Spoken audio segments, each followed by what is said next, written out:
بسم اللہ الرحمن الرحیم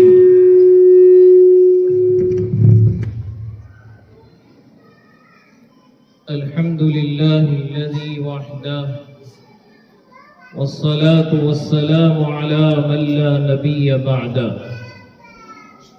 اما بعد فقد قال اللہ تبارک وتعالی فی الکلام المجید والفرقان الحمید فأعوذ بالله من الشيطان الرجيم بسم الله الرحمن الرحيم والعصر إن الإنسان لفي خسر إلا الذين آمنوا وعملوا الصالحات وتواصوا بالحق وتواصوا بالصبر صدق الله العظيم. قابل قدر مہمانان اعظام، پردہ نشین محترمہ میری مائیں اور بہنیں، اور عائشہ صدیقہ رضی اللہ تعالی عنہا میں تعلیم حاصل کرنے والی ہماری معصوم بچیاں، آج کا یہ دن ہمارے لیے اور ہمارے اس ملک کے ہر باشندے کے لیے بہت ہی خوشی کا دن ہے کہ آج کے اس دن کو یوم آزادی کے طور پر منایا جاتا ہے. ہم جانتے ہیں کہ ہمارا یہ ملک ہندوستان کی غلامی میں تھا اور ہندوستان میں رہنے والے باشندے غلامی کی زندگی گزارتے ہیں. ظاہری بات ہے کہ غلامی کسی کو پسند نہیں، تو ہمارے ملک کے وہ ہمارے بڑے بڑے بزرگان دین سر فہرست حضرت شیخ الہند رحمت اللہ علیہ، حضرت مولانا قاسم نانوتوی رحمت اللہ علیہ، شیخ الاسلام حضرت مولانا حسین احمد مدنی رحمت اللہ علیہ، اسی طریقے سے مہاتما گاندھی ہے، سبھاش چندر بوس ہے، یہ تمام کے تمام بڑوں نے ایک دل پر بات لی کہ ہمارے اس ملک کو غلامی سے ہمیں آزاد کرانا چاہیے. لہذا انہوں نے ایک تحریک چلائی، جس تحریک میں ایک ہی نعرہ تھا، ہندوستان کو آزاد کرانا ہے. اور اس ملک کو آزاد کرانے میں ہندوستان کے تمام باشندے، چاہے وہ ہندو ہو، مسلمان ہو، عیسائی ہو، سکھ ہو، کرسچن ہو، سبھی حضرات نے کندھے سے کندھا ملا کر اس ملک کو آزاد کرانے میں اپنی قربانیاں پیش کی.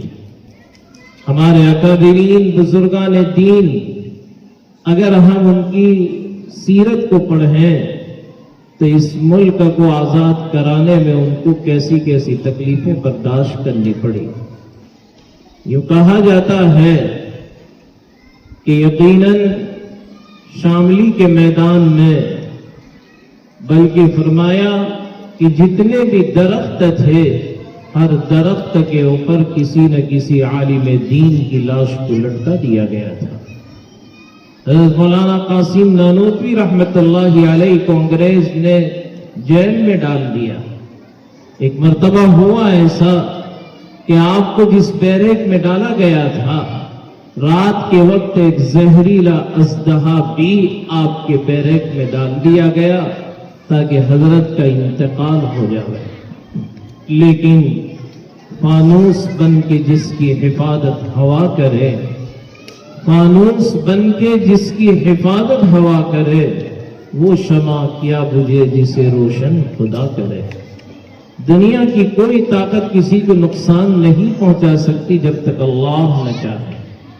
لہذا حضرت کے بیرک کے اندر جو اژدہا ڈالا تھا وہ بڑا زہریلا تھا، حضرت کو پتہ نہیں تھا۔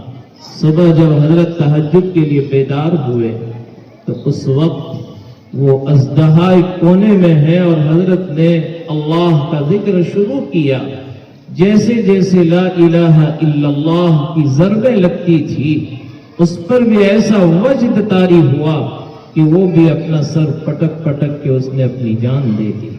انگریز یہ سمجھ رہا تھا کہ صبح ان کا جنازہ یہاں سے چلے گا، لیکن حضرت مولانا قاسم نانوتوی نور اللہ مرقدہ الحمدللہ کچھ بھی نہیں ہوا اور آپ اپنے عافیت کے ساتھ اپنے بیرک کے اندر زندہ تھے۔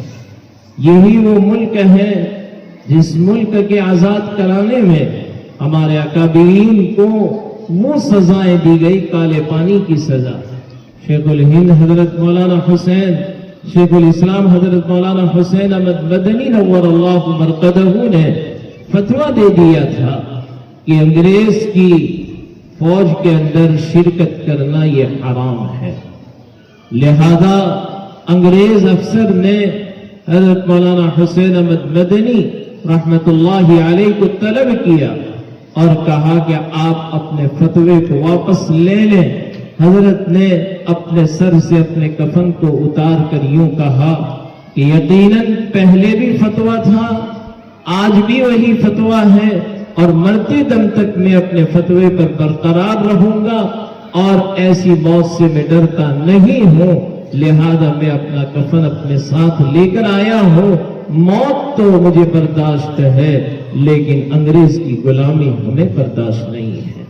ہمارے اکابرین نے ایسی ایسی قربانیاں پیش کی، لہذا یہ ملک ہمارا ہے، ہم اس ملک کے وفادار بن کر رہیں گے انشاءاللہ۔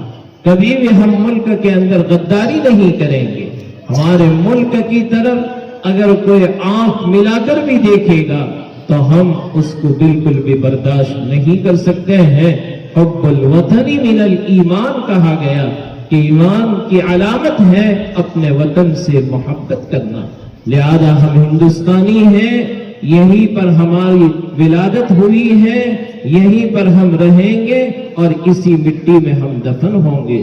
ہمارا ملک دن بدن ترقی کرے، یہی ہماری اندر کی تمنائیں ہیں۔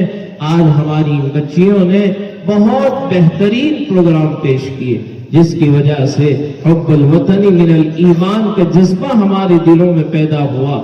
لہذا میں آئے ہوئے تمام مہمانوں سے اسی طرح ہماری ان بیٹیوں سے بھی میں کہوں گا، جب تک جسم میں جوہ رہے گی ہم اس ملک کے وفادار بن کر رہیں گے۔ کہو انشاءاللہ۔ ہمارے ملک کے اوپر ذرہ برابر بھی آنچ بھی نہیں آئے گی اگر ہمارے ملک کے ساتھ کوئی بربریت کرے گا۔ ہماری جان دینے کے لیے ہم ہر وقت تیار رہیں گے انشاءاللہ۔ اللہ ہمارے اس ملک کی نظر بس سے حفاظت فرمائے، ہمارے ملک میں امن و امان قائم فرمائے، ہمارے ملک کو خود ترقیات سے مالا مال فرمائے۔ اسی طرح ہمارے اس ادارے کو بھی اللہ رب العزت خود ترقیات سے مالا مال فرمائے۔ آمین۔ وآخر دعوانا ان الحمد للہ رب العالمین۔